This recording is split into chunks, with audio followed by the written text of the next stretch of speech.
Greetings, Patrick here. 8 questions with. Welcome to the show. Yeah, we're a little early, as you see. Every time we do an afternoon show like this, it's pretty much telling you that we are over in the UK, over somewhere in Europe, as they're 5 hours ahead of us, and so it's 8 o'clock over there.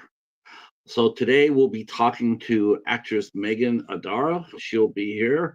And I'm not entirely sure that Jamie will be here. He let me know that he might not make it in. So, but he said that Megan will be here. So we'll be talking with her. And if he manages to find his way to the stage, well, we'll let him in as well. And today we're going to be talking about the new film called The Cellar. Um, I watched the film. My review comes out tomorrow, and I really gotta say, I did enjoy the movie. I enjoyed Megan's performance. I thought she gave a very game effort. It's an interesting movie. Not a whole lot of dialogue, but it works in his favor for that. Um, so we'll be talking about the meaning of it and definitely heap a lot of praise on his set designer, because the set designer is uh, she basically the set designer steals the show. It's a really good set. It's interesting looking movie. So that'll be coming up here in about 15 minutes or so. Um, this will be the last show of the month as far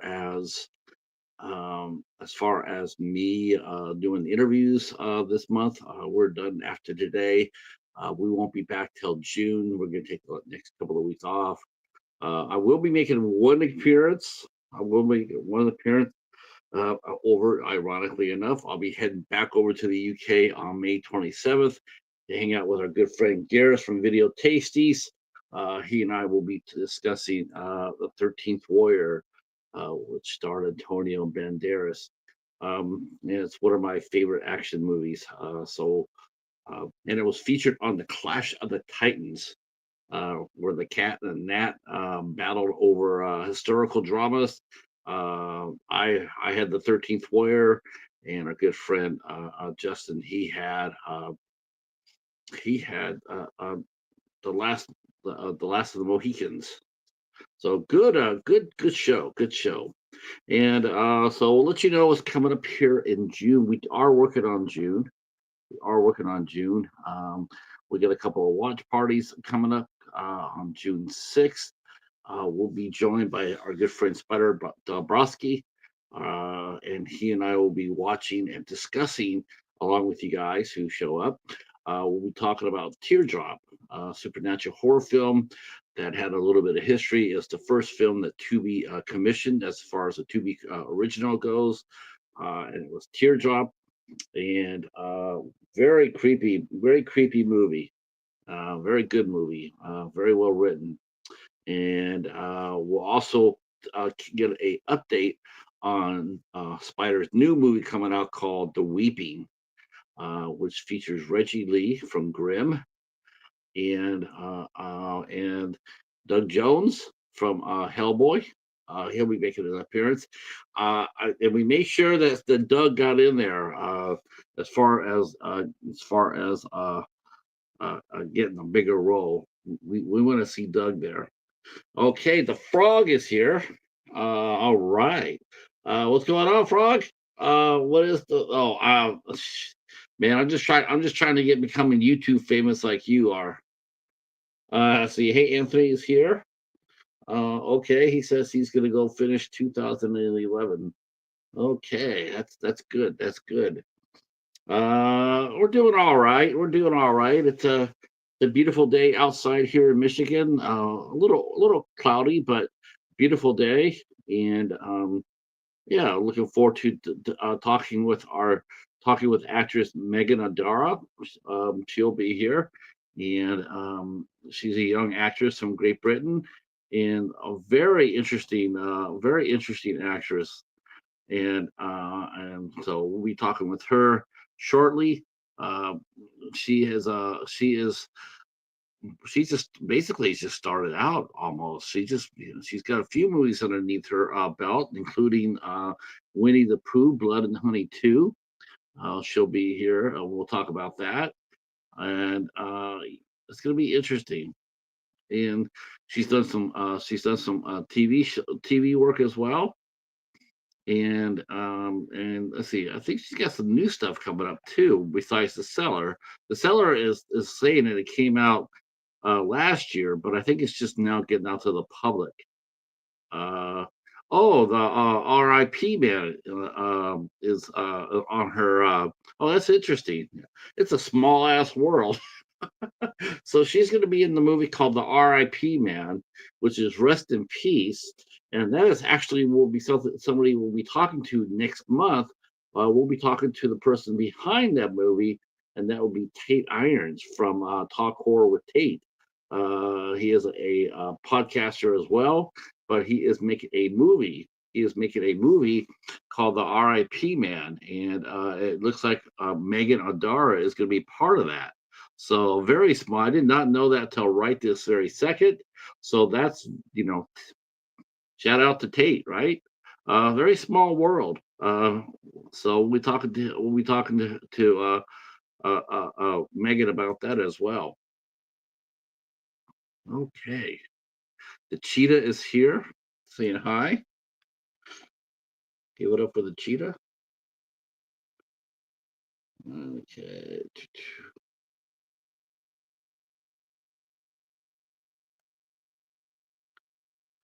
All right. I don't know about that. Don't know if I'm about that, but we're trying. Uh, so what are you doing there, Mister?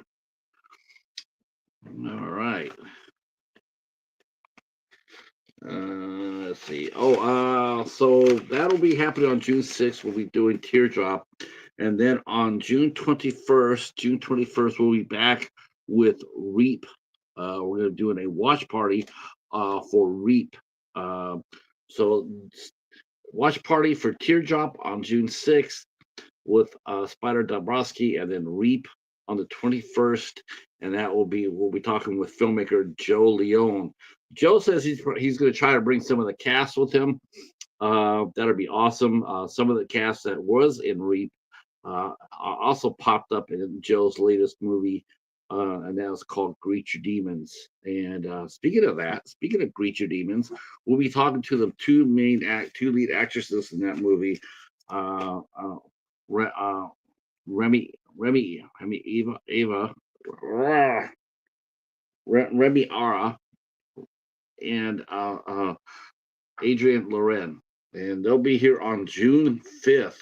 June 5th, and along on the June 2nd, we have comic actor Charlie Mack.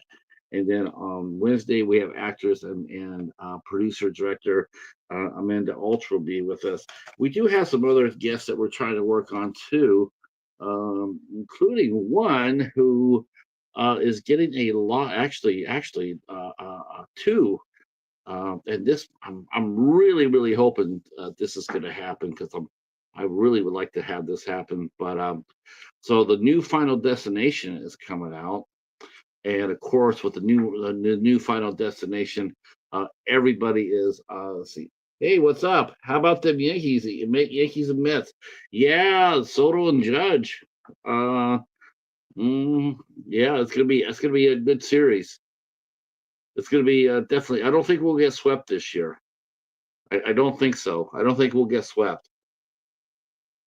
Uh, you know what? I think he'll be. I think he'll be. You know what? I don't. I think he'll get booed. I think he'll get booed, and I don't think they're gonna boo him as far as a player. I think they're gonna boo him as far as wanting, like I guess the difference between him signing with the Yankees and not was a suite, a suite, a room. That was the big thing. That was the deal breaker. He wanted a room, like like one of those luxury suites. He wanted one of those, and in the contract for nothing. And the Yankees said no. I mean, hell, they already probably gave him everything he wanted. He just kept on asking. But that's Scott Boras, though, for you, right? So I was actually glad they said no to him. I really was. No team should be paying that kind of money. And as we already see, look at that big $330 million we paid Garrett Cole, and now it's for shit, right? Lost him for half a season last year, lost him for the whole season this year, and for the same injury he had last year. Because I think what happened to him this year was translated to last year. I think he hurt his rotator last year, and then because and I just yeah. So and the thing is though is that they're offering these pitchers all this much money, and pitching pitching is I'm hearing the announcer saying how good of a job that so and so got into the seventh inning. Oh, give me a break. Give me a break. Uh, weak. Um, I don't know if he broke it. Oh, he broke it or not. The only thing I did not, I didn't like Judge's contract too. I didn't like it, and I'll tell you why. It's the same reason. It's the same reason. He signed it a little too old. I mean, he's a little bit older than you want to see. I mean, he's gonna have what, one or two prime years, and then after that, he's gonna start slowly fading. And I think the Yankees gave him way too much money for that to happen. Now Soto's what, 24 or 25? That's a smart contract because he's entering his 10-year span, 9 or 10 year span where he's going to rake. So I think the Mets will get value for it. They'll get a lot more value out of his contract than the Yankees will. And the one thing I did not like about Judge's contract too was part of the contract said that he would be captain. Now that's terrible. I don't think you should not be captain based on a contract. I just find that really. I mean, you're a captain because your teammates want you to be, and they vote for you. And I just don't think that's right. That's part of his contract that he was made captain. So I mean, I like Aaron Judge. All right. Hey, Betty J. You're I think we got a guest from the UK just knocking on the door. So you know what that means. Whenever a guest comes knocking on the door, we open it and to let them in. So I'll do that. Always got to unplug my phone now before I do that, so I don't get kicked off. All right.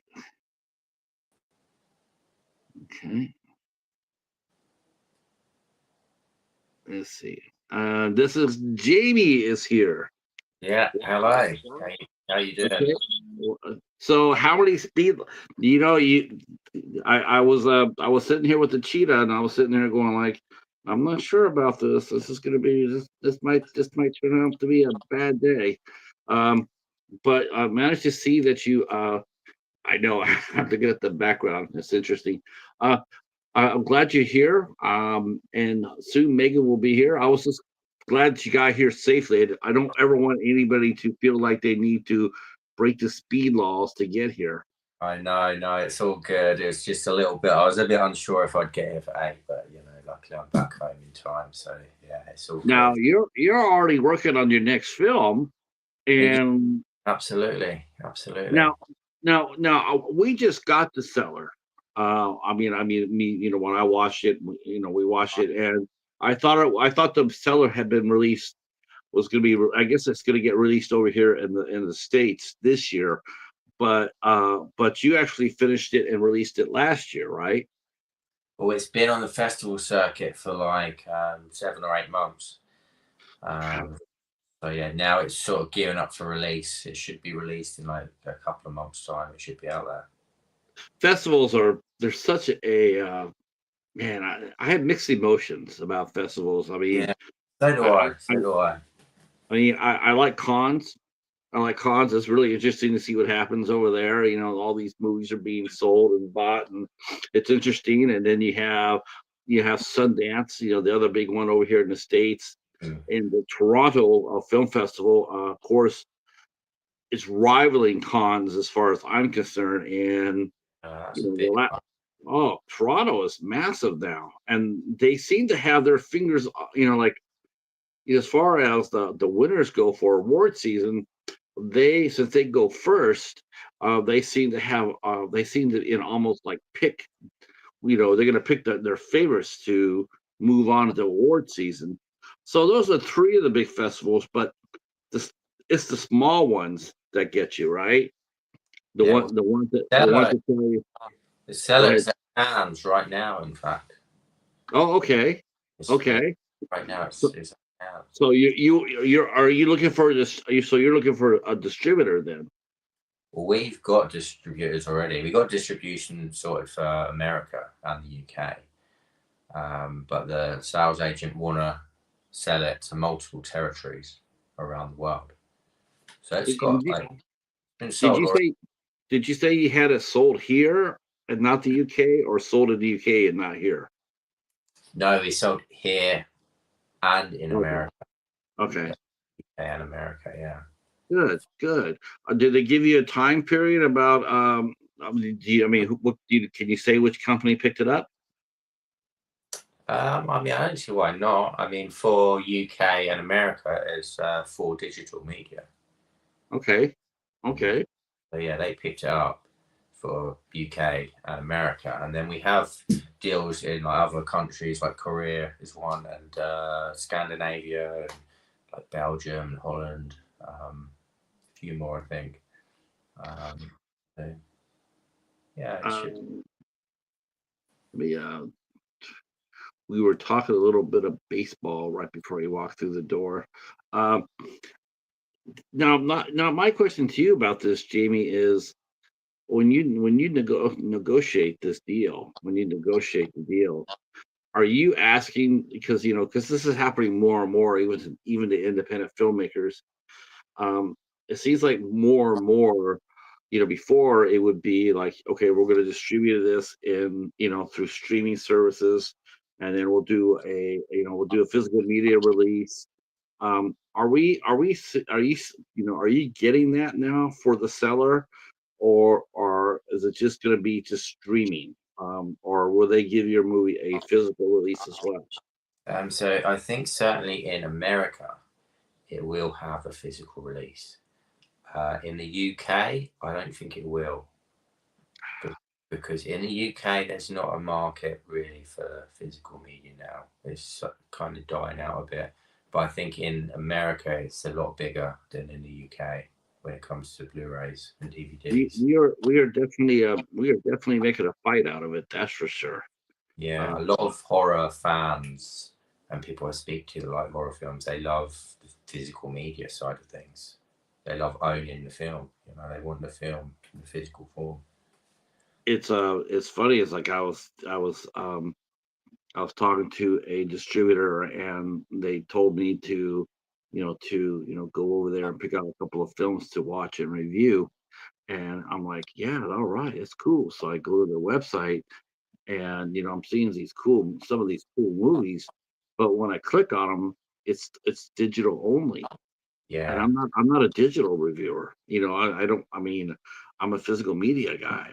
I want to be able to watch the movie in the comfort of my living room, when I want to. I don't, and I don't do digital at all. yeah. I Um, think a lot of true film fans, horror fans, they again like you, they want the physical media.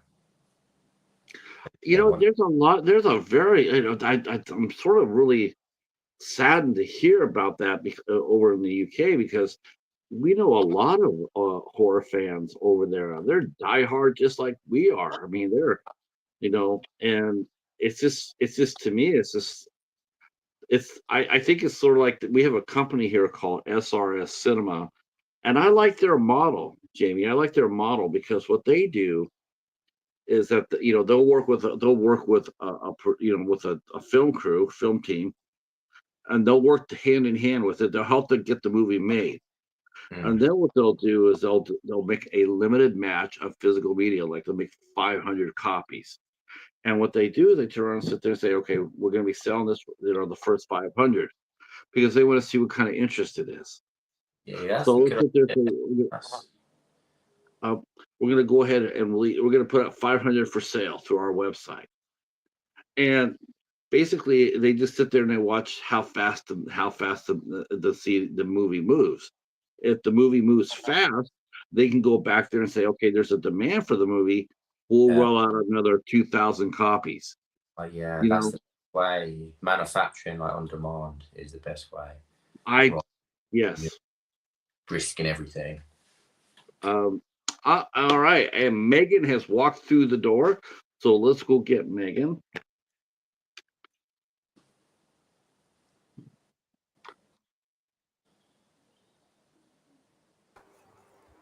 Hello. There she Hey, is. Hey, Hey, Megan. how are you? Good, good. How are you? Yeah, I'm good. Yeah. Um, this is the star of the film.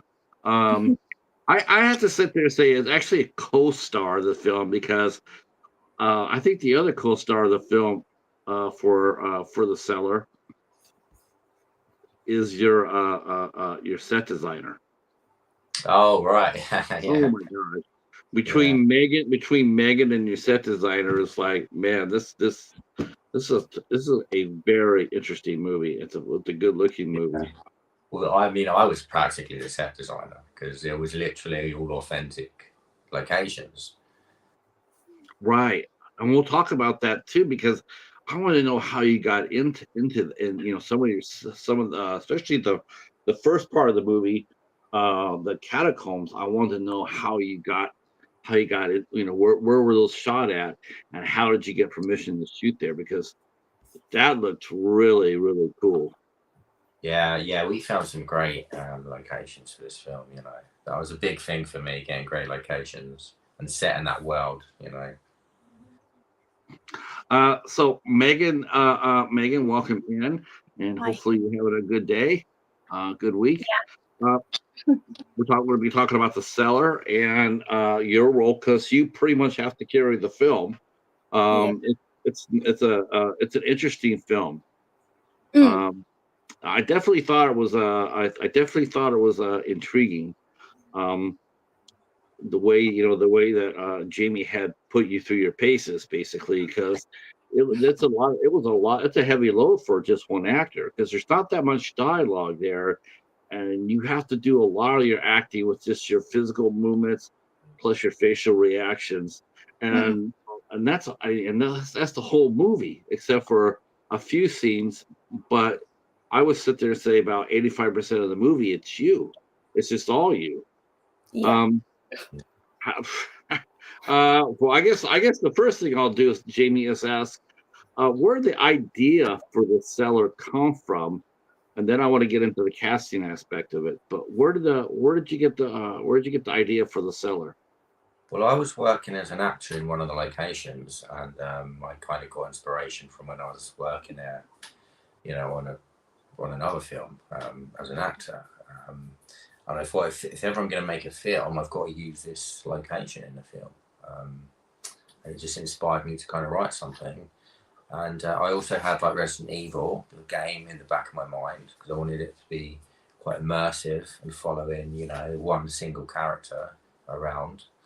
Um, so yeah, those were the two main inspirations for me. Just one of those locations in there, which was the sort of jailhouse kind of cell like location, and yeah, Resident Evil the game because I loved that game as a kid. I saw. I never played the game. I really can't play video games. For some reason I get like especially the shoot 'em up games. I get like vertigo. It's like I Yeah. didn't. The first time I ever tried to play Duke Nukem, I got sick because I didn't Oh, know what I I remember didn't. that game. I Yeah, couldn't. Yeah, I just couldn't figure out. I couldn't. I'm watching and I lost my spatial awareness. I yeah, didn't know what was up or down. was a weird thing. Get like that with with some of the older like shoot 'em up games. It can get like that. Are you a gamer, Meghan?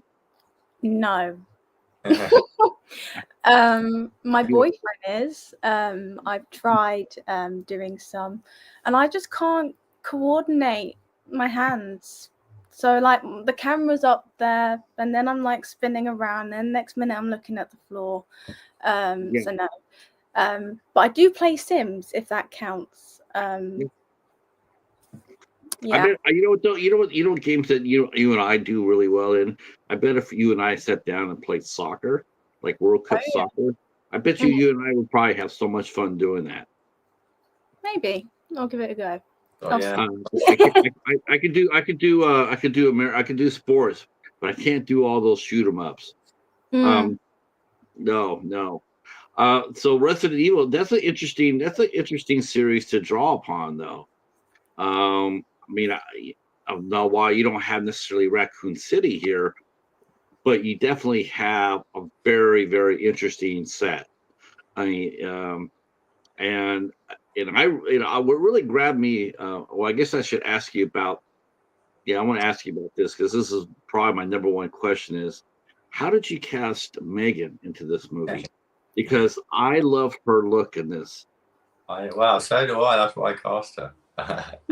What? Because I look like a tramp. No, God, no, not at all. I think that you could be anybody. Oh, thank you. That's really what I loved about it. Is like, this could be my neighbor. Yeah. I think you're so relatable in this movie because how do I say this? But one of the things first for me is like a lot of times they always try to get the super glam, either the super stud or the supermodel, right? And you're watching them, but you're not really relatable to them. You can't really feel for them, right? Yeah. Like they're being chased, or but you're watching it, but you're not emotionally connecting with it. I did with you. Good. Watching you, hide and run, and your facial expressions. The MacGyver in the first, where you managed to use your brain to get out of your predicament. I really like that. I really give you hats off for your performance and for Jamie for writing a good scene. So, how did you guys meet for the film, or had you seen Meghan in some other work that she had done? Yeah, I mean, we'd worked together before, like actor to actor. So I already knew Meghan, and I knew what she could do. And it was just for me, it's an obvious choice. It was an obvious choice for me, obviously Abigail, she's a young girl, she's pretty tough, and like you said, she's got to be relatable, and it was pretty easy casting decision for me. A lot of people have mentioned the MacGyver as well, but I don't know if you know who MacGyver is, Meghan. No. It's you're MacGyver. Yeah, it's a big American. I'm gonna Google her. Should we just call her MacGyver until until after the show when she sees what we're talking about? Yeah. I need to write down the name though, so I remember. Yeah, was it like 80s? Bear with me. Wait, no. But what MacGyver is she though? Is she like the original MacGyver or the new MacGyver that came on like a couple of years ago? Oh, I didn't even know there was a new MacGyver. Okay, so we'll tell you what a MacGyver is. That way you don't feel like we're poking fun at you, because we're not. So there was a TV show back in the mid '80s, late '80s, called MacGyver, and it starred Richard Dean Anderson, who ended up becoming really famous with Stargate. But he starred in a show called MacGyver, and it's about this guy who would go around get into all these adventures, and then whenever he had to solve a problem or he was kidnapped or whatnot, he would get out of it with just like sort of like how you used your bra to get out. That was Right. like, Okay. yeah. So when Cool. they see that scene, that's what you'll be hearing a lot of people saying. You MacGyvered your way out of there. It's a compliment. Yeah. Okay. I'll take it. Thank you. Yeah, I mean, and I really like that too. There was no damsel in distress waiting for someone to come rescue you. You had to do it yourself. hmm And I like that. I think that I think Jamie wrote a really strong role for you. For anyone who would have walked into that role. I don't know if anybody could have carried it off as well as you did. I can't say to that, but I can sit there and say that you did. Yeah, you definitely nailed it. Um, Thank how many did you go through an audition process, Jimmy, for your cast, or did you when you were writing this, did you already have an idea of who you wanted to cast? Yeah, I pretty much had an idea in my head already. I mean, the good thing is I know a lot of actors. I know a lot of local actors, so I can just think of, a role and be like, this person can play this role,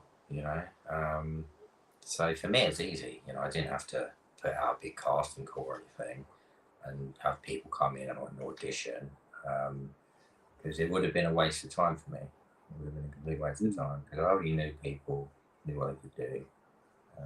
So yeah, I could just slot them into a role quite easily. And, they'd do a good job. What film did you guys work on together that you guys first met? We worked on. I mean, I can't. Was it? Burning Piles. I end up with my thoughts somehow, like burning him to death. Yeah.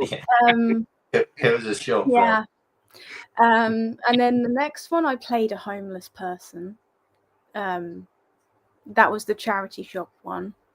And then the next one, we played husband and wife. So yeah. Yeah, Okay. we've been in about 4 films together. Very different roles. I think the big one was The Caller, because that's and that and that's out there on numerous, So one movie she kills you. Yeah. He does. Yeah. But all the rest he kills me. So it was only fair. Oh, what? Yeah, I know. Oh man. Well, you know what? It's probably he probably felt really bad about this, going like, I killed this girl 4 out of 5 movies that we've been in together. It's time for me to give her a kick-ass part. Let me get to writing. Yeah, exactly. Although I did, I did put her through her pages a bit. I think. Yeah, you did. Yeah. It was quite tough at times. Now I know the movie is, I guess, it's more metaphorical than anything else. As far as that goes, because for me, what I took from it was, especially since, you have scenes where we see a group of people, slight spoilers. We see people in a group setting and they're talking, and then we go back to Meghan, and she seems to be running, and you're not really sure if she's chasing them or they chasing her, or it reminded me sort of like a cat chasing his tail. It's like, what's going to happen when she catches up with these guys? And what's going to happen to the guy who's chasing her? Yeah. But the movie itself, I didn't take it as like a, especially since you have her in the first half, and she's in this really interesting place. Like I said, sort of like a catacombs almost. And then she is transported to a very cool looking house. Now, whose house was that, by the way? What location was that for the second half of the movie? Yeah, that was actually a bed and breakfast. It was like, it's like an old Victorian bed and breakfast. Yeah, massive place. I noticed. Again, I'm going to call to Meghan's acting because when they showed her in bed, it didn't look like she really wanted to get out of bed. And I was thinking, No. I can relate to that because that bed looked awfully comfortable. Oh, it was. So, It was a great day. now, did you sit there? Did you tell Jamie? I could do this. I could do this scene better. Let's do another take. Oh yeah, 100%. Yeah. Yeah, Or you take your time setting up, and I'll just lay here. yeah. Thank you very much, Betty. I appreciate that. Yeah, because it looked absolutely stunning. Yeah. So let's talk about some of the meanings of the movie because in order for you to play it, did you fully feel like you understood what Jamie had written and what he wanted? No. Yeah, He was writing it as he went along, so it would literally be like a week or maybe less than before the shoot, and he'd be like, "Oh, here's like extra 10 pages. Oh, here's a whole new complete script. Oh, I've only just written this scene and we're going to be doing that." So I had like an idea of like what the film was about and obviously what she was going through, but I didn't have the overall like synopsis of like, because he was writing it as he went along. I mean, I think it's bad because the character has no idea what's going on. Really. Oh yeah, he changed my name like 3 times, I think.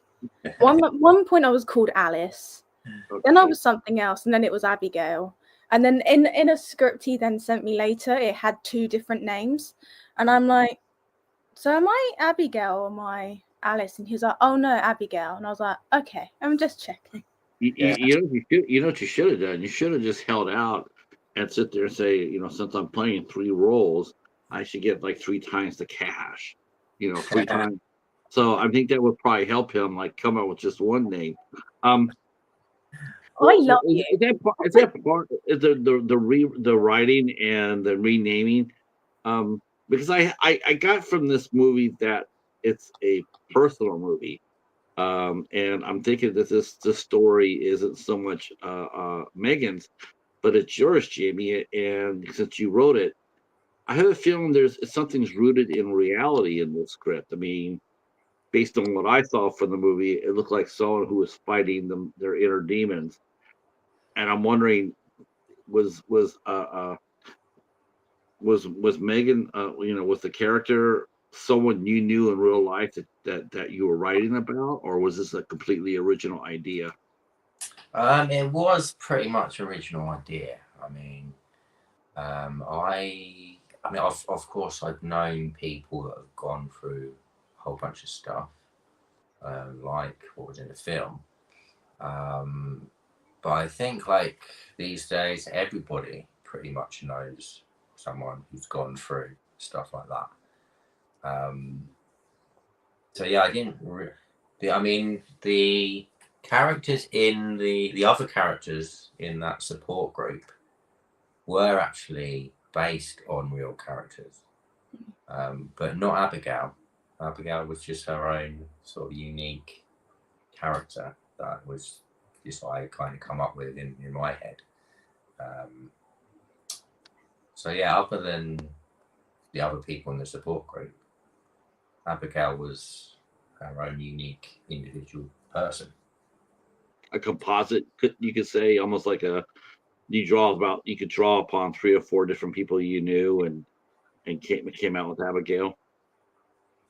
But I think maybe subconsciously. I think most things I think do happen subconsciously when you're kind of writing something. But yeah, I mean the process of writing this film was basically letting the actual story take control a little bit.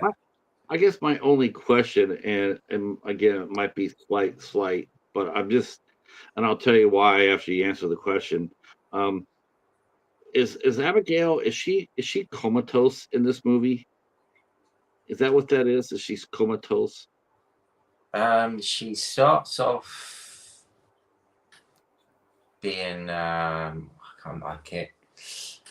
I don't want to kind of get too much into her, but she starts off just fine, normal. Even when she's in the cell, she's fine.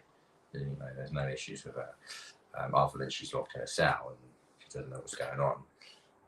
But there's one point in the movie that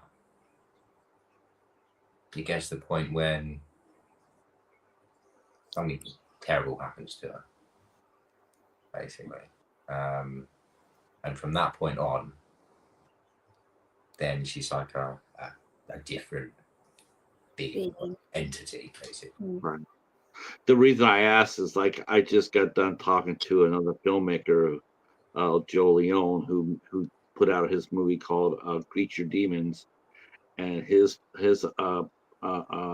protagonist also has to go through a series of tests and challenges as well. But unlike Abigail, her character Helena actually had a guardian with her. I guess the guardian angel. And I, because I was watching that film, and then I came right over to yours, and I'm noticing, without, of course, there's no way in hell, but it was similar themes, similar themes. Purgatory, right? I actually find, I know it's really weird, but I especially since it seems to be happening a little bit more and more, but I find the locked in syndrome movies or the comatose movies, and you're inside the person's mind and their soul while they're fighting to come back. I just find those movies fascinating to me. Yeah, that's good. That's what I wanted to do, is just get people thinking, and people being uncomfortable that they didn't really know exactly what was going on. Just like Abigail didn't know what was going on. I wanted the audience to kind of feel the same as what Abigail was feeling, and be on the same kind of journey with her, where the audience isn't ahead of her. The audience is finding out everything at the same time as Abigail's finding out everything, basically. When did you I mean, this is you put a tremendous lot of faith in Meghan's talent, because I'm hearing I'm hearing about the rewrites and the new script and new, but in actuality, at the end of the day, you pretty much threw the script out the window, because there's not very much dialogue in this film. I mean, you could have made it really exposition heavy, but it's almost like hearing how you had a rewriting. It feels like he said, you know what, here's what I'm going to do. I'm going to get out of my own way. I hired a great actress. I'm going to let it go. I'm going to put my trust solely on her shoulders and let it go, and just stand back and direct the rest of the movie. Yeah, no, pretty much, because as well, I'm not really a writer, so I think that I did need to pretty much get out of the way. I'm I'd say, more into the visual side of things, so I was more interested in visually how it would look. But you can understand, though. You can understand, I mean, for most people, for what you just said, that I'm not a writer. I know a lot of people who maybe not have that skill either, but they'll say they do. I'm a screenwriter, and then you watch their film, and you're going like, well, maybe you're working on that, but maybe you're working on that, but you're not quite there yet. I like your choices that the both of you made. Your choice to get out of the way and just let her go, and then watching Meghan just tear it up. There's another English movie that I absolutely love too, because this is her, and it's actually another UK film.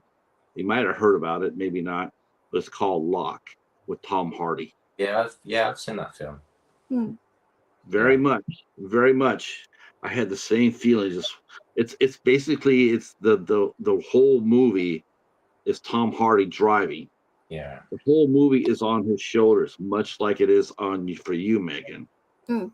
The movie doesn't go anywhere without you.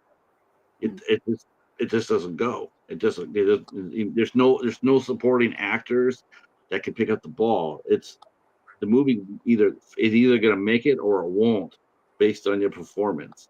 Yeah, exactly. Yeah. So, yeah. So I mean, Thank God she done a good job, right? no, I will say that the gentleman in the meeting, the older gentleman, not Gabriel, but the gentleman to the left of Gabriel. Yeah, I know who you mean. I really, yeah, I really liked him. I thought he did a sensational job. Yeah, well, I mean, he is an alcoholic as well. In real life? In real life. Wow. So he had that whole experience as well. And his monologue, I kind of let him write it as well, because was in a better position than I was to, write what he was saying. Now, is he a working actor, or was he somebody that you knew? I mean, and how's he doing today? He is an actor. He also is a writer as well. So it's good having an actor that does also write as well. And yeah, again, it was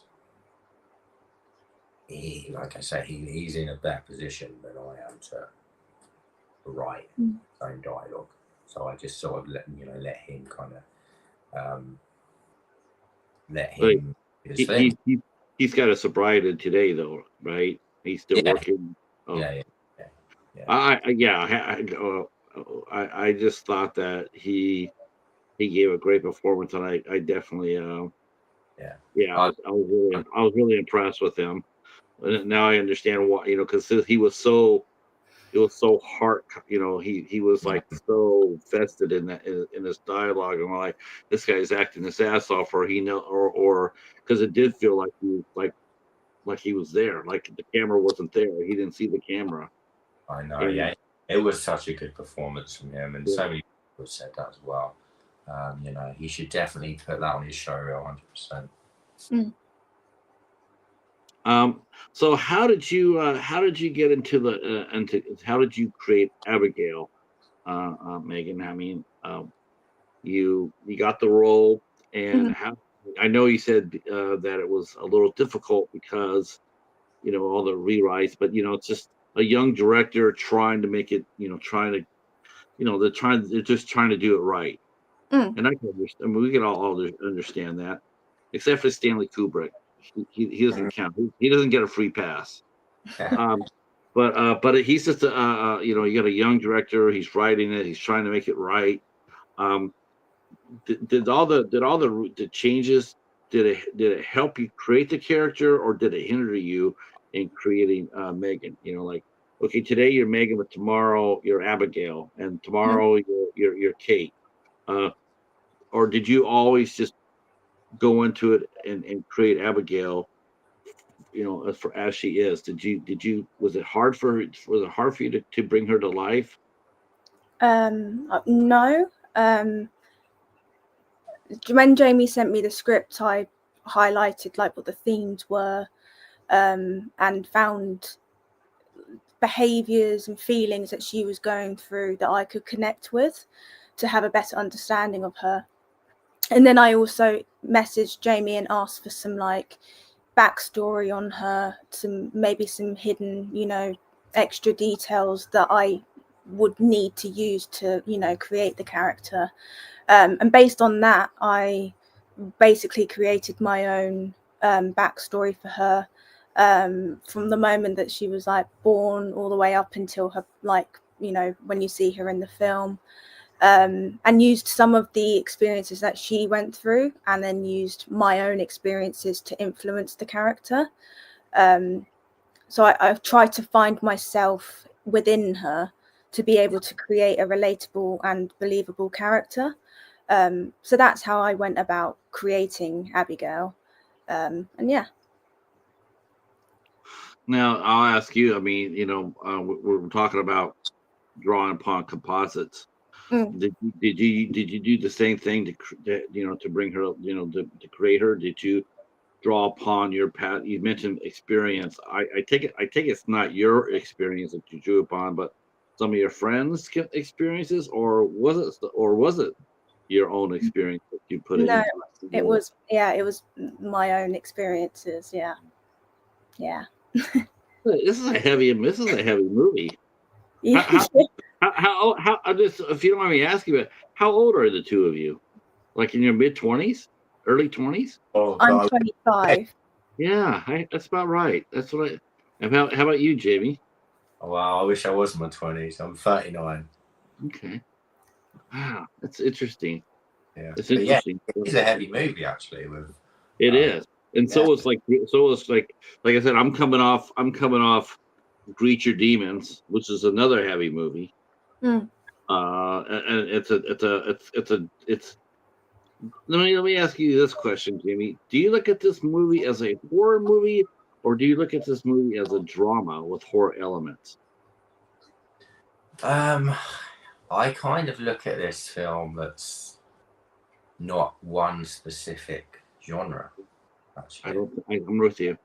Yeah, it's sort of, it could be a thriller, it could be a horror, it could It's be... definitely not. I will say, because and I told this to the filmmaker of Reach Your Demons. His name is Joe Leone, and he's made, all the movies I've seen of his up to Reach Your Demons have been horror films, or dark comedy. But he made a drama. Reach Your Demons is a drama to me. I mean, and when I was watching this, and I'm going like, okay, I know what she's saying. I know what the story is. And to me, it moved it into a drama with horror elements. I Yeah. mean, this is very, there's some really dramatic things going on. Especially when you brought in the meetings, when you interjected the meetings into the film, it really reinforced the fact that if people are coming in here expecting to get scared, well, they may get scared, but not in the traditional sense. It's not, Yeah. there's not going to be any slashing. There's not a slasher movie. It's not like a Friday the 13th or a Rawhead Rex. It's not a creature feature. Um, it's a drama. I think it's best not to, go into a film thinking I'm going to make a horror film, I'm going to make a thriller film, I'm going to do this. I think it's just to have its own unique story. And I then, mean, yeah, especially for a movie like The Cellar. I 100% agree. I mean, if your movie it's a slasher and you see, Leatherface walk on your set, okay, it's a horror film. We're making a horror film. We get yeah, that. But for this, it's almost like a thinking man's film. It's like a thinking person's film. It's like, because you really do have to think about it. And this is a movie that, for me, you need to see more than once to oh, see yeah. what Again, many people have said that as well. I think it's got a lot of layers. This film, you can interpret it many different ways. But yeah, I think it's got a lot of layers.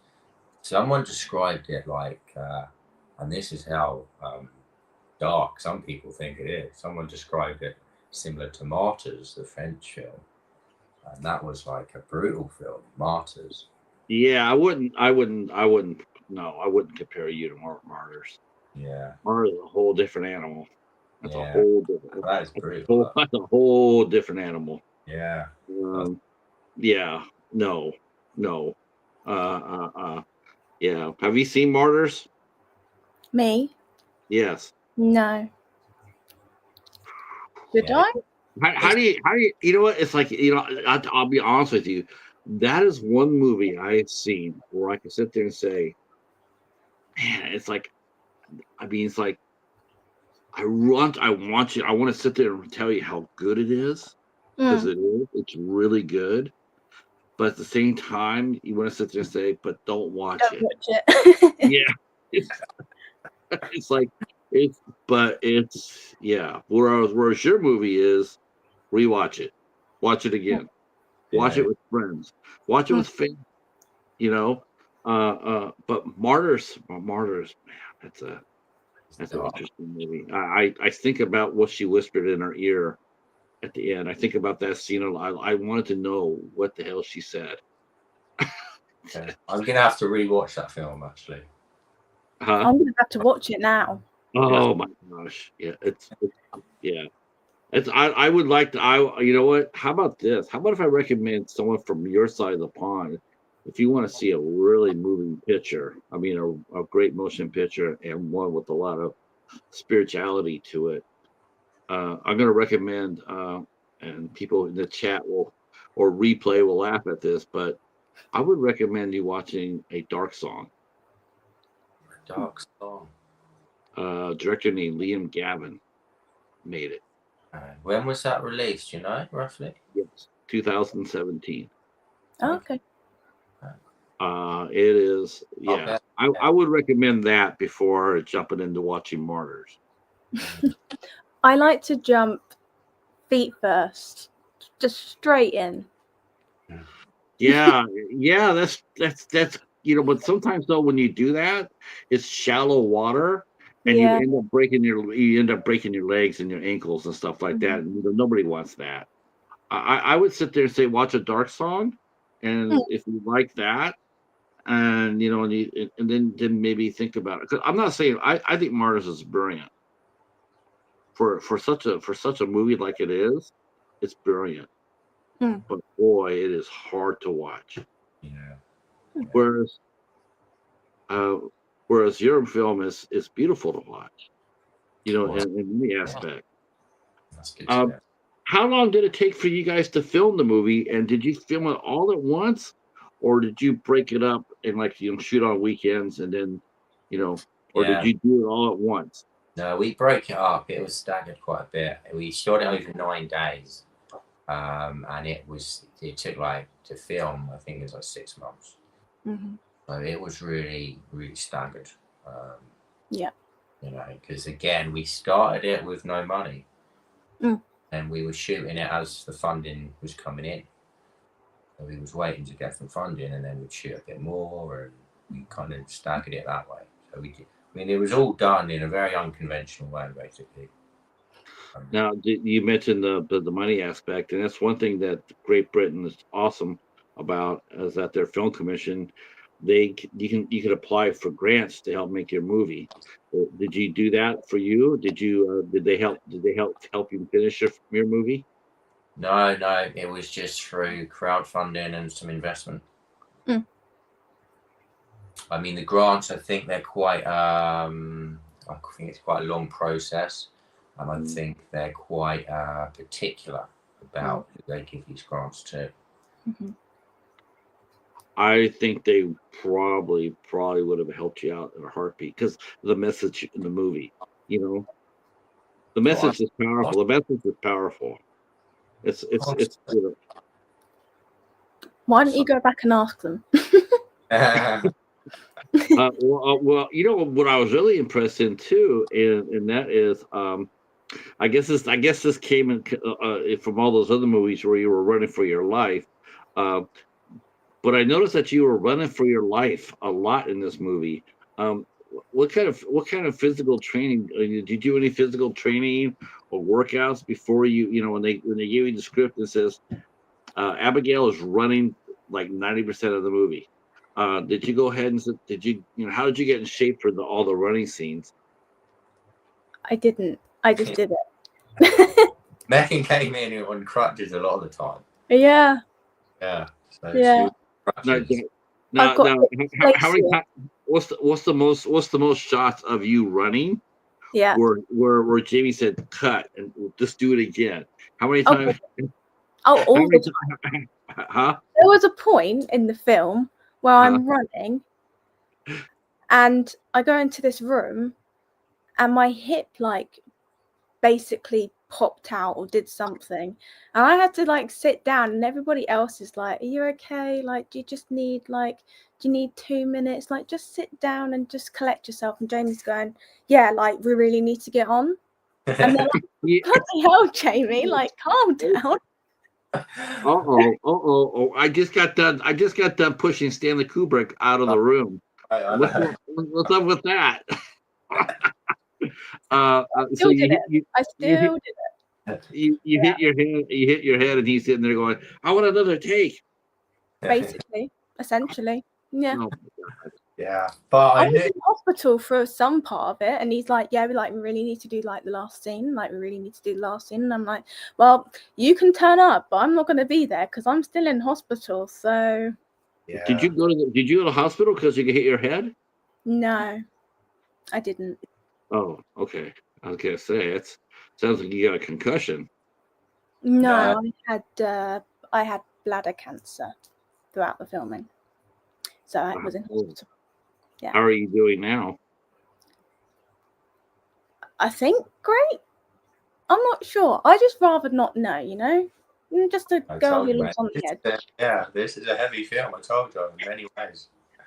Anyway, It's cool. Yeah, I mean, they do a lot. They have a well, you know what? Since she shared, you know, I don't feel like I don't want to leave you out there sharing that by yourself, but I can. I don't know exactly. I don't know what you're going through. I can only tell you what happened to me and my wife. She passed away from ovarian cancer, oh man, and her passing day is on the 20th. oh, So yeah, well, that's you're not alone there. how many years ago was this? Then Well, we have a saying. It's like, well, it's been 12 years, but yesterday, you know, because you remember everything. So, but keep fighting, keep fighting. I do. Uh, now did you get, now I'm noticing your hair, and did you get to keep it then? Oh, this time, yeah.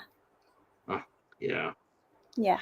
So Which I'm very happy about because my hair's like my holy grail. Without my hair, I'm not me.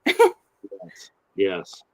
Yeah, that was difficult. That was difficult when that happened for my wife and she started losing her hair. That was difficult.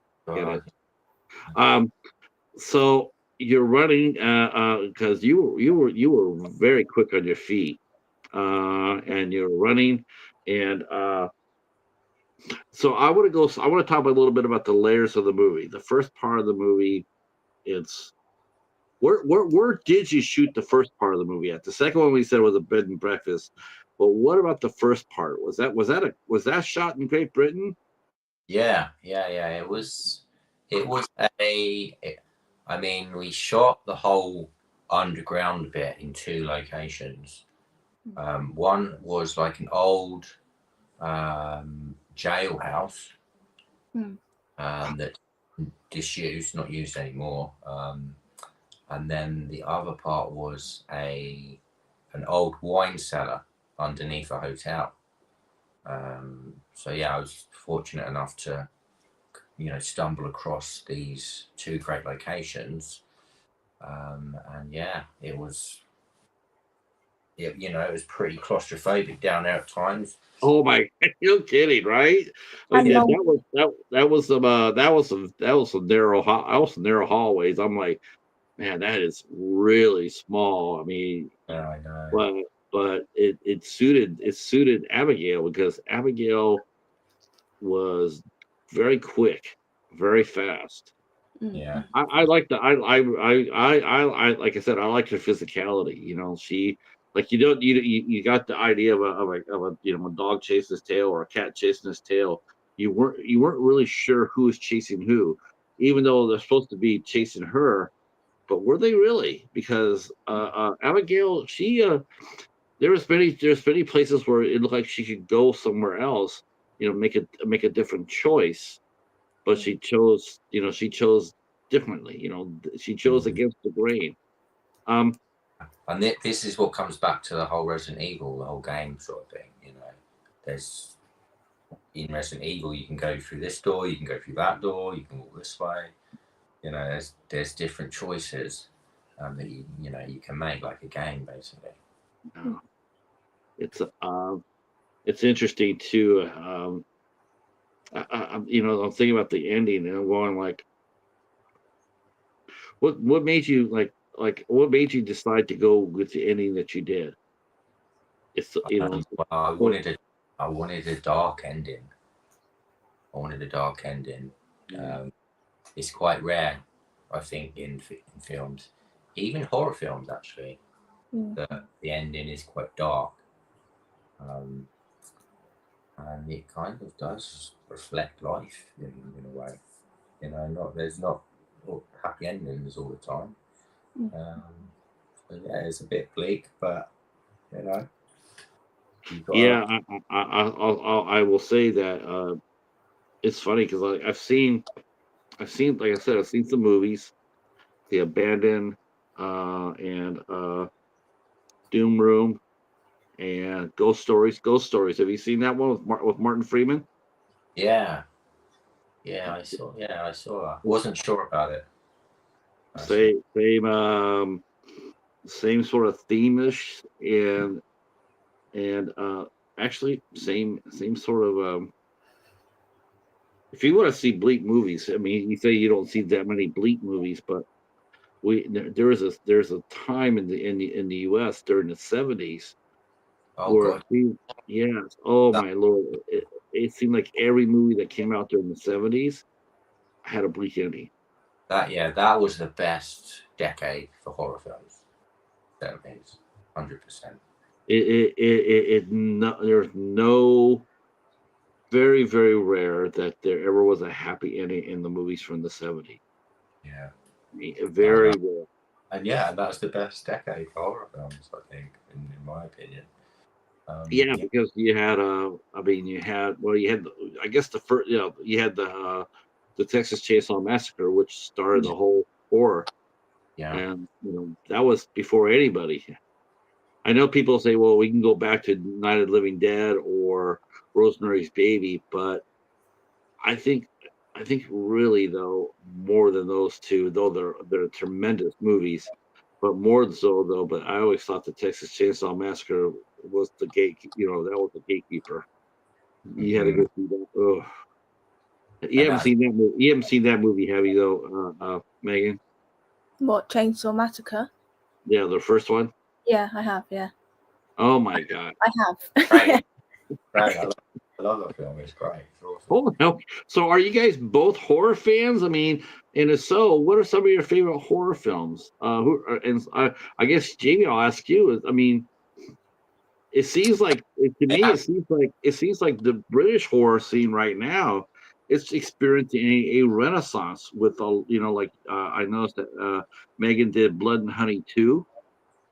I had an actress named Alina was on here not that long ago, and her and another actor named Alex Bregman. I worked with her before, Alina. Yeah.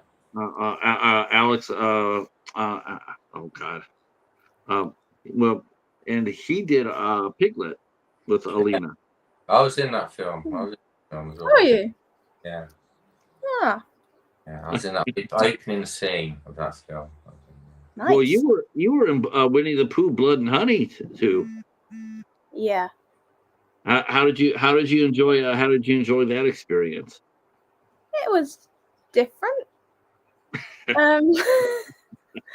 Overall, I had a great time. There was people who were on set I'd worked with previously, and we had a great time. But yeah, I'll leave it there. Yeah, I don't think that company valued actors that much, to be honest with you. It was different. It's great that they're doing these films, and I heard they filmed them really fast. Yes. Yeah. Very fast. I think they filmed like 5 in 1 week at one point, which was like insane. Well, five movies. 5 features in like a week. It's really funny is that I haven't seen the second one yet. I saw the first one, and it seemed like they were sitting on the starting line. And as soon as they said, okay, you're able to film, put out these public domain characters, like Winnie the Pooh. It just like it seemed like as soon as they said, okay, it's sliding into the public domain, and then next thing you know, there's Winnie the Pooh, Pooh, Blood and Honey, and it just looks so god awful cheap. I'm not gonna lie to you about that.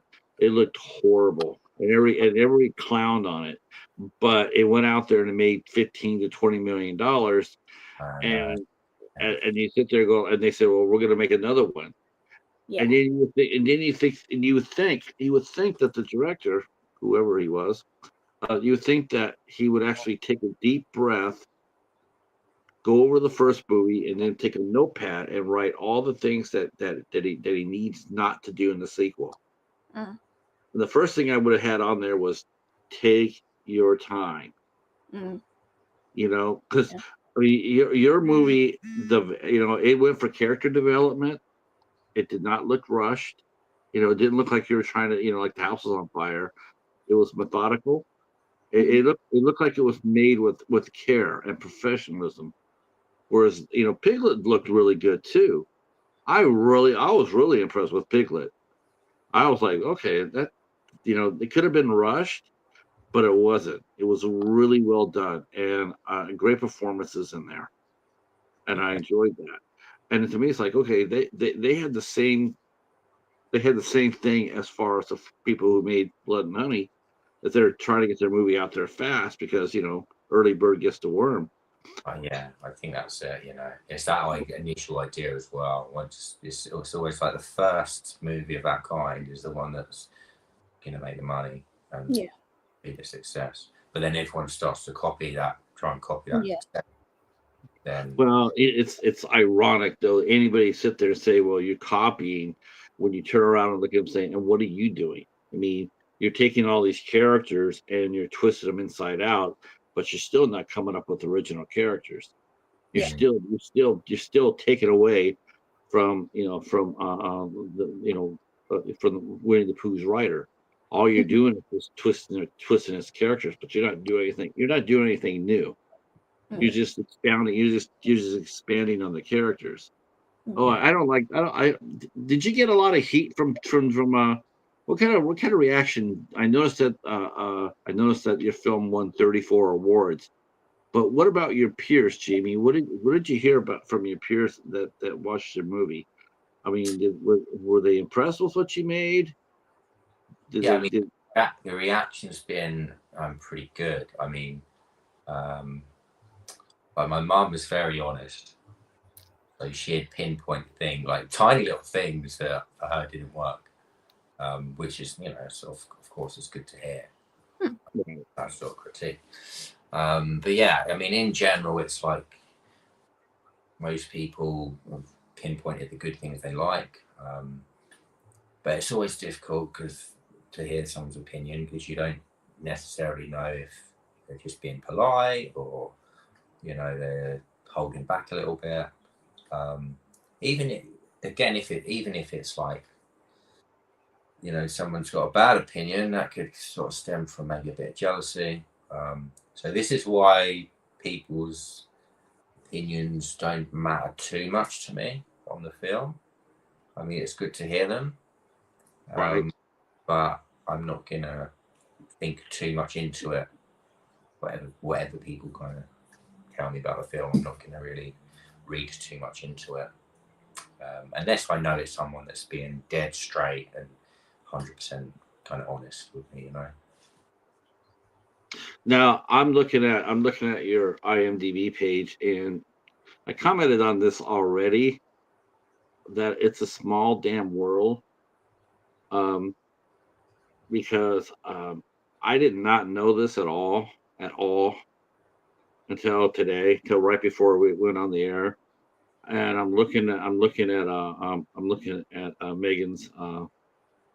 Megan's list of credits, and she's in this movie called The R.I.P. Man. Yeah. I wonder how. The Rest in Peace Man, right? Yeah. Yeah. Except that it's what is it? A Rest in Pieces or Rest in pain. Rest in pain. Yes. So I noticed that I'll tell you, because I got hit up about, I guess, the writer of that movie. I will be talking to him next month. Oh, awesome, Reese. Yeah. Let's see. Who we talking with? We're talking with Tate. Oh, Tate. Yeah. Tate. Yeah. I did not know that until we started talking, and because I saw him talk about it on his I just, him and I just connected, like, I didn't know that you guys knew each other at Yeah, all. yeah. He's Uh, briefly in the movie. He's briefly in the film. Yeah. now did he write the movie or No, get a chance? he No. didn't write it. No, no. The writer was Reese Thompson. So Tate is someone who's kind of just very interested in the film. He's kind of got behind us and has been supporting us. Yes, he has. Yeah, he has. He's briefly in the film as well. But yeah, he's very, very excited. He loves slasher films, Tate. He's like a big fan of slasher horror. I saw that and I'm like, okay, because I've been, we've been talking about we're talking about foreign horror, and to me, I'm looking at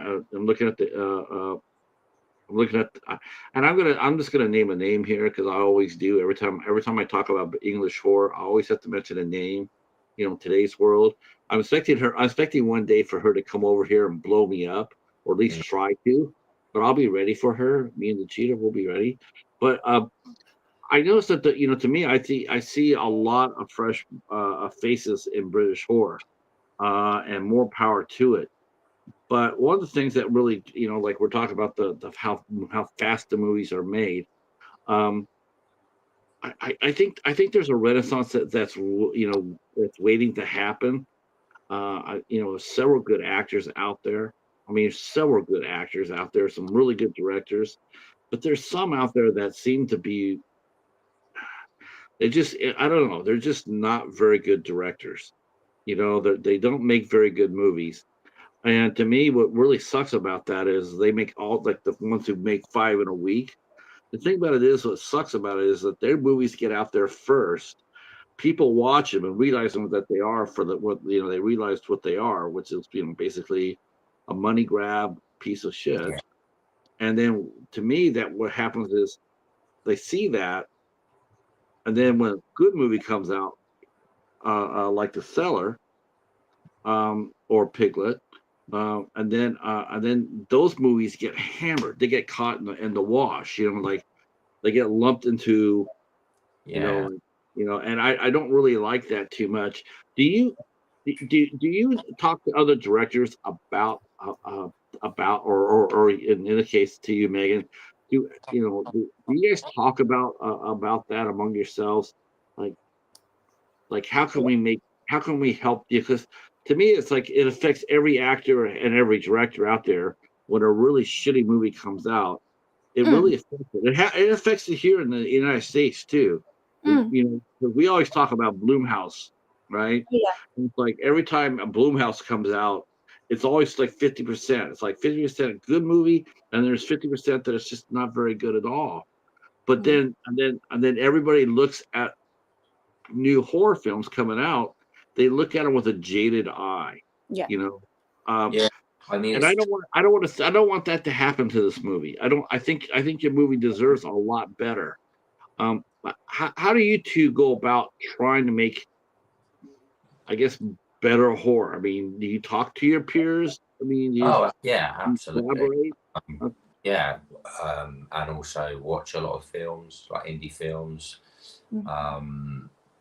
I mean, I think a lot of here's the thing, I think you can have a terrible film, but it can be marketed and promoted brilliantly. Yeah. And that film's going to get out there and make a lot of more money than a really good film that isn't promoted very well. Yeah. But I guess it's also down to how much money you have at the start. Yeah, how, I mean, how big's your network? How big are the actors that you're hiring? That all plays into how big that film will be, whether it's a bad movie or not. yeah, Yeah. I Let me think as well that, you know, the good films are the ones that have that longevity as well. Even if they start slow, Yeah. you know, they build and build and they keep building. And, you know, they keep finding a new audience. And yeah, the good films are the ones that stand the test of time, I think. You know, the kind of cheap horror films, they may get, you know, when they're first out there, they may get a lot of interest. But I think that interest will kind of slowly dwindle away. And, you know, the decent films out there will keep growing and growing, you know. That's what I like to think anyway. Yeah, I like to think that as well.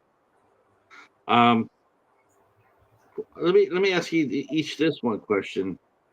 Other than yourselves, because you guys, we both recognize you guys are talented. But tell me 5 names that impress you right now, as far as English cinema goes, as far as English horror goes. What are 5 names? Actors, directors, screenwriters. What are 5 names that we should be aware of that you like and that you would recommend to us? 5 names. Okay, I could give you 2 right off the bat, and that's Osgood Perkins and Ari Aster. They're 2 right there. Oh my gosh! Excuse us. Me and Jamie are going to step outside. We're going to step outside through the back door because we're going to fight. Okay. Yeah.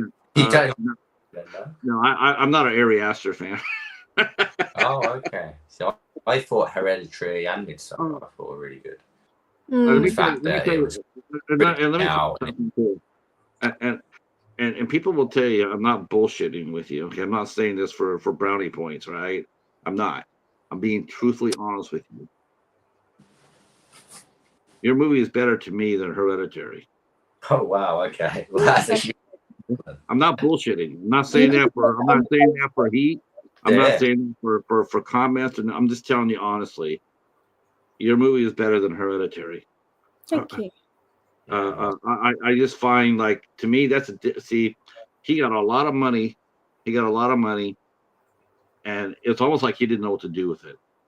You had a little money, but you put every penny on the screen, and you had strong actors. I and let me ask you a question, Jimmy, that I have not asked in a long time. A long time, but I'm going to bring this one back. I'm bringing this one back because we're talking about budgets and what have you. Sure. Well, let's just say this. Let's say that you come out with a new movie. You got Meghan on board as your cast. And let's say your movie is, you need $100,000 to make your movie go. Yeah. But you only raise, say, 30,000 of that 100. Like, you want 100, but you got 30. Are you going to start filming with the 30,000, or are you going to try to wait to get to the 100,000 then shoot? I mean, I'd film. Yeah, I wouldn't wait. I'd start filming. If I've got 30 grand, I'd start filming tomorrow. So, because I mean, to me, it's like, you mean you already got 30,000? Would it be, if you had that money and you had a chance to like, okay, I've been, it took me a year to get where I'm at. What's another year if I can draw on and get a little bit more money? Because every dollar comes your way improves your movie, right? That's what you hope. Yeah, but the thing is, I don't like waiting around. You know, I'm always like, you know, if we've got something, then we just go with it. Because you could be waiting forever. You know, you really could be. I could be waiting for that 100K forever, and it might not come. Yeah, but you could do a $30,000 film, and it looks like $30,000. Whereas, or I whereas could do a $1,000 film. It could look like $1 million film. I don't think it's necessarily about money. I think it's about the people you get on board, the talent, what they bring, and having a good crew and support network around you who you can trust implicitly. right. No matter about money. Just think, just think what $100,000 would do as far as that goes. You could get more effects, you could get more crew, you could get better locations. Yeah, I mean, I definitely have more luxury. Absolutely. Yeah, you would. You get a better craft table. Yeah, indeed. I don't want a moldy cellar next time. FYI. Wait, did you say next time? Yeah. Oh, how was the craft table on the shoot of the Cellar? I mean, the rolls were nice. I thought. Yeah. I made some rolls. So you did. Yeah. But, I noticed Megan's not jumping up and down and going like, "Well, let me tell you about the food we had." Nah. I mean, it was okay. I mean, I'll eat anything really. But you know, casting directors are going to fall in love with you if they haven't already, Megan. They're going to fall in love with you. They're going to fall in love with you. You're going to sit there and say, she can do anything. I'm thinking about this too. What you just said too. When I was talking about the running scenes and whatnot. Was it painful to do all those scenes in your condition? Yeah. Oh my God. Yeah. I do feel bad, but at no, the end don't. of the day. Did you know that she was sick when you cast her? I knew she had issues with like her hips. I mean, when we filmed The Caller, she dislocated her shoulder. So I knew she was quite vulnerable physically in that sense. All right, Jamie, pipe down. I mean, it added to the character, though, right? Right. How did you enjoy this? That was all practical effects in the movie as well, right? So you use contact lenses at the Yeah. oh my gosh, could you see out of those things? I could, yeah. Oh my gosh, So, those things always creep me out. The first time I wore them, they weren't bad. Like, they were absolutely fine. And then the second time I wore them, they were like literally like burning my eyes. Like, I could barely keep my eyes open. And then the third time with the black contact lenses, basically the same thing, but they were like bigger. So they like literally were like, they were like huge. They were basically like your whole eyeball.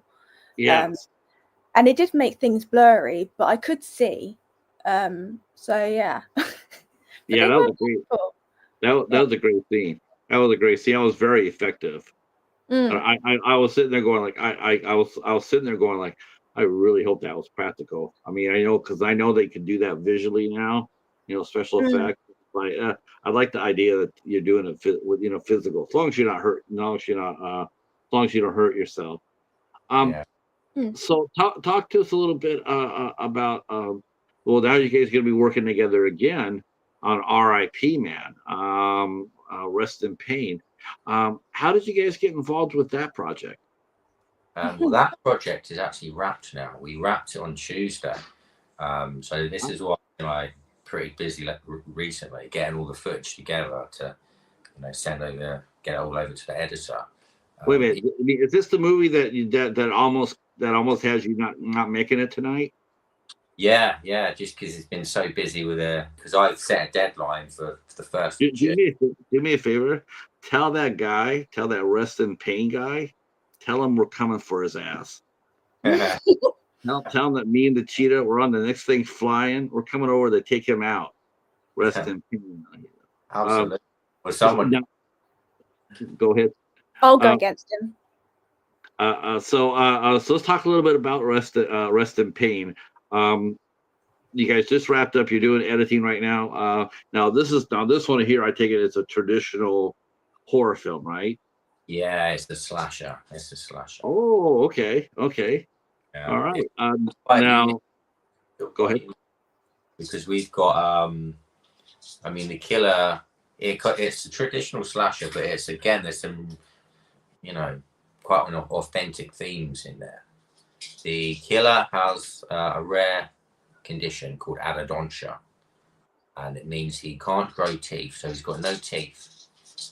So he drills out his victims' teeth, and he takes their teeth every time he kills them, basically. So that's the very basic synopsis. I mean, there's a lot more going on of why he's doing that. He's not just. Wait, is this a guy killer, or is this like? Or is this a guy killer, or is Meghan the killer? It's a guy. Yeah, it's a guy killer. Yeah, he's. Why not her? Why not you? We need Good question. We need a girl. Good question. We need a girl slasher. Yeah, you do. Actually, I am technically kind of in one. So yeah. Yeah, you would actually be a really good English slashing, killer. You guys gonna laugh when I tell you, but man, she can play it. Rosamund Pike. Oh God, yeah, 100%. Yeah, in Gone Girl. In Gone Girl, she was pretty going down that vein. I think in Gone Girl, absolutely. Yeah. And Return to Sender. That's a good one. Oh, that's a banger. You have to see that. That's a banger. Really good one. All right, so Meghan, how do you feel about playing a final girl? I mean, have you prepped for? I mean, you've been killed 4 out of the 5 times with Jamie, so I'm sure he's letting you be the final girl on this one. So how is playing a final girl versus a someone who gets killed? What's the difference? Are we talking about R.I.P. man now? Yes. I mean, I'm not. You are the final girl. Am I? He's not the final girl in R.I.P. man. I'm not. What? Yeah, I couldn't cast the same lead in the Cellar as the R.I.P. I'm not her. Okay, we're that's it. We're flying. Paladin. Okay. So, what's it like dying? Playing a dying scene, Meghan? Easy, I would say. Depends. I've got different experiences to normal people. So yeah, I'd say easy for me, but I guess it wouldn't be easy for other people. Now, has your parents seen your movies that you've been in? Yeah. And they find it really weird because my health history is literally like. I was going to say, I don't know what other word to use. Dismal is a word. Catastrophic. Let's go with that. My health is catastrophic. Did they tell? Yeah. Well, no, they don't use the word advanced or recurrence, right? No, they just you're okay. Yeah. Okay. But yeah, they watch it, and compared to what I've gone through, like personally, and then watching me in like a horror film where I'm like getting killed in some of them, I think they find it a little bit weird for themselves personally. So yeah, that must be really hard. Not for me, but for them, I guess. Yeah. Well, hell, I just met you today, and it's hard on me. Yeah. I might have to talk to Jamie after we get off camera and say, please make her the hero. You deserve to play the hero one time. I do, yeah. I do. But damn it, the movie already wrapped. Wait, don't you have to do some pickups, Jamie? No. I mean, there's always going to be. You know where I was going. You knew where I was going with that. I'm sure there's a movie down the line that Meghan could well be the hero and survive. Okay, I'm holding you to that, young man. I'm holding you to that. So R.I.P. man. That's an interesting concept too. What a great idea for a slasher. I mean, the guy has no teeth. I mean, I know that's gonna be twisted. Yeah, You it's know what yeah. that? I think when it comes down to our teeth, like Marathon Man, are they safe? I think we get all heebie-jeebies by that. There's certain things in horror movies that make people, no matter the fan, really uncomfortable. You know, I mean, like me, like teeth me, stuff. Teeth right. stuff's horrible. It's funny. It's like for me, it's weird, but it's like whenever I talk to someone who's in a movie, and and I've talked to them, and their character is gonna die. I have to admit, I have a hard time watching it. Mm. But after I talk to them, because I feel like, well, that's my friend. I don't really want to see my friend die on camera. It's so weird. Yeah. But that's a great. I like that idea. I think it's gonna work out. Well, I hope so. I think as well, like you were saying, you obviously don't want to see your friends die. I'd like to think that the characters in the R.I.P. Man, people see them as their friends, see them as real people, and really feel for these characters and really care for these characters. Because then you're invested in them, so you care a lot more about what happens to them and the film. And when something bad or good happens, then it's like you're right there with them. What did you take? What did you take from shooting the Cellar? What did you take as a director? What did you take from that movie? Because it's your first feature length film.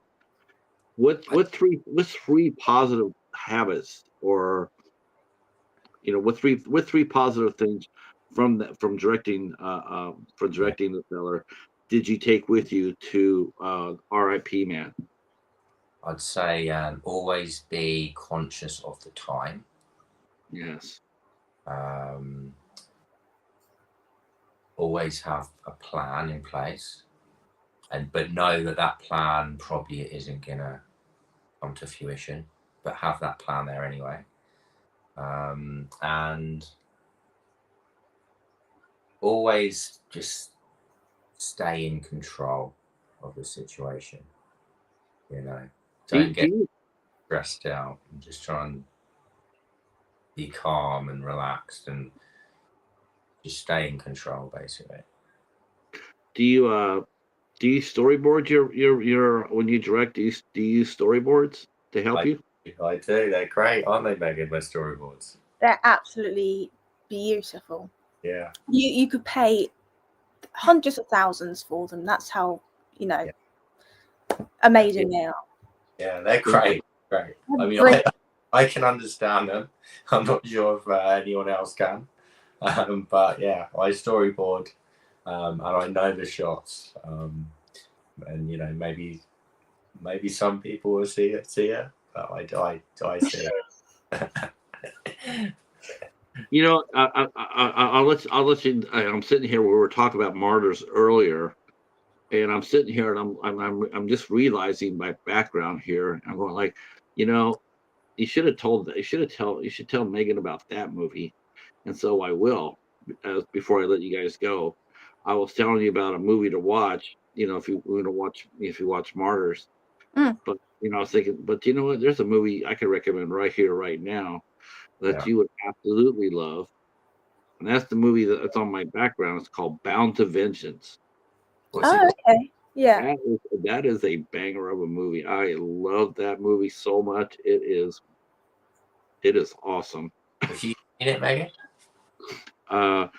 There was a movie that was made in the UK called The Den. It was called The Den. And then so we're watching that movie. We're talking about it on another show, and I ran across Bound to Vengeance, and I watched it and I'm like, man, those two could be there's like spiritual sequels to each other.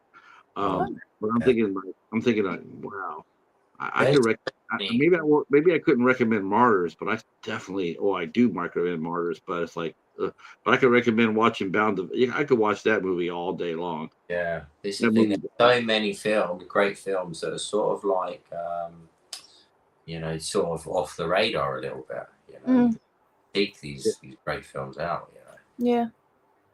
All right. The last thing I'll let you guys know is that I did put up your review.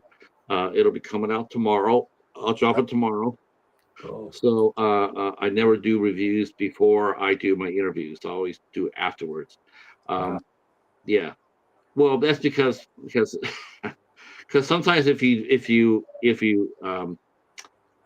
put out a review, let's say you watch a movie, it's a little bumpy, it's a little rocky, and you put your review out before the interview, sometimes the people who you're supposed to interview, sometimes they have things to do during the interview. So I tend to not to do that. So I tend to wait till after the interview. Probably wise, I think. Probably wise. But it's a positive thing. It's not sneaky or dishonest. It's like I just feel more comfortable doing that. But I want to let you know that I did review the Cellar. I do recommend it highly, and I want to thank you both for coming out and talking with us. Our time went by. In fact, I went over a little bit. I went past it a little bit. That's glad I could get on and chat to you today. Yeah. Absolutely. We're going to be doing. I can tell you right now, we're going to be doing this again when R.I.P. Man comes out. Yeah, man. That'll be hitting probably festival screens in a few months, I reckon. Well, what we're going to do for this, we're going to do something a little different. When you get it, you're going to send me a screener privately so I can watch it. I won't review it, but I can at least watch it, and then we'll come back and we'll talk about it.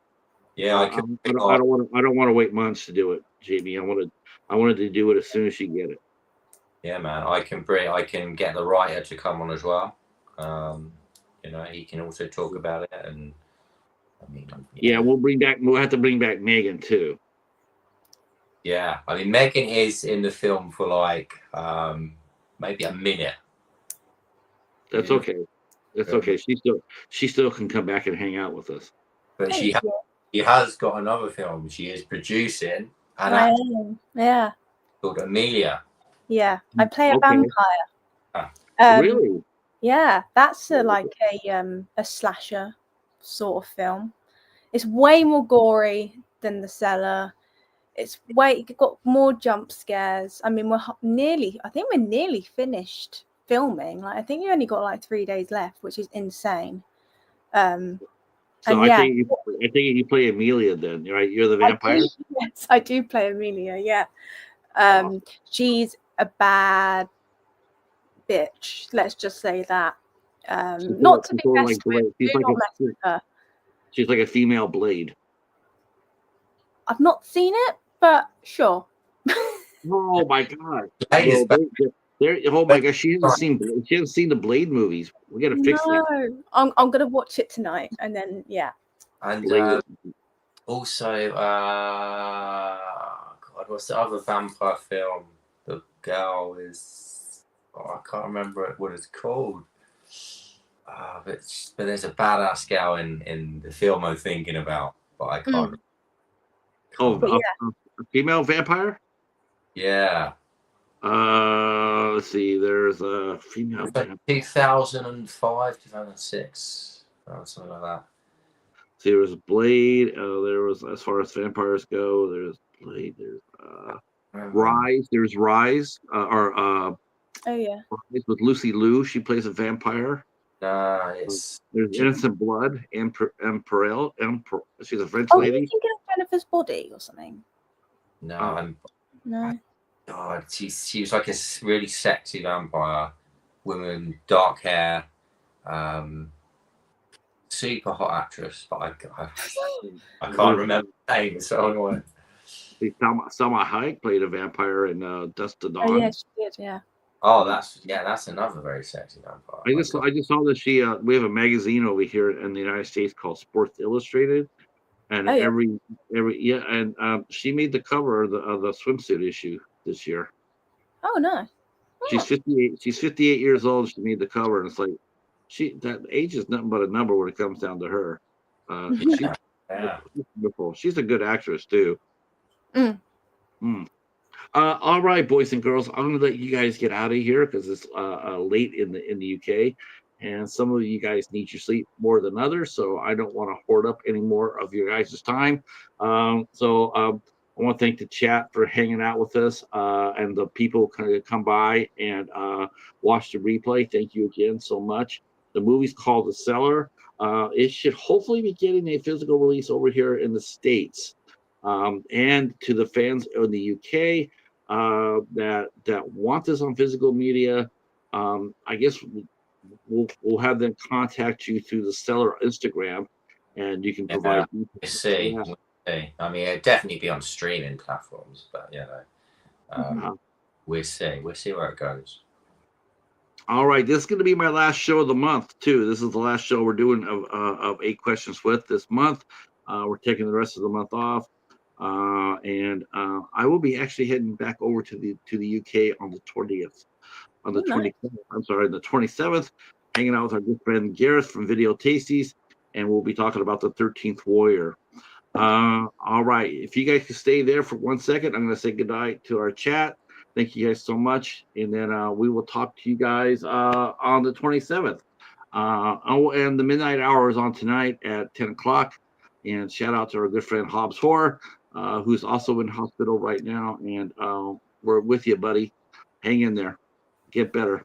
Talk to you guys soon. Peace.